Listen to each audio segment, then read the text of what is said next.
Je suis grec de naissance. J'ai vécu longtemps à Paris, mais je suis grenoblois depuis 25 ans maintenant. J'habite aux Eaux-Claires dans un immeuble où il y a des cadres, des ouvriers, des retraités, ça me plaît bien. Je me rends à pied à mon travail, ça me prend 20 minutes. 20 minutes de montée en charge le matin et 20 minutes de décompression le soir.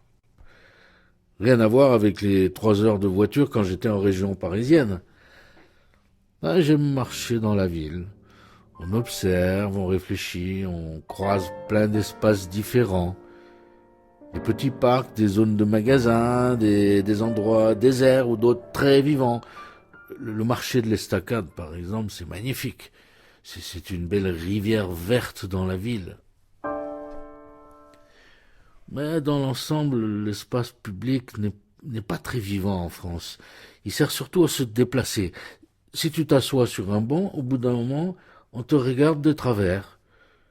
Alors que dans les pays du Sud, comme en Grèce, il y a tout le temps des gens assis dehors, des gens discutent, alors qu'ici, la sociabilité se fait plutôt dans l'espace privé. Peut-être que ça vient du climat.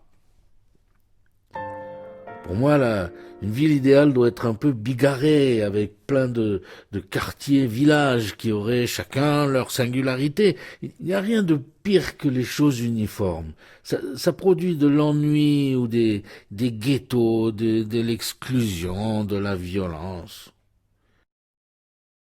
Grenoble évolue plutôt bien, je trouve. Avant, la ville était abandonnée à la voiture. Et maintenant, avec le tram et ses bandes de gazon, les trottoirs élargis, c'est une ville où il commence à faire bon vivre. Surtout pour les piétons.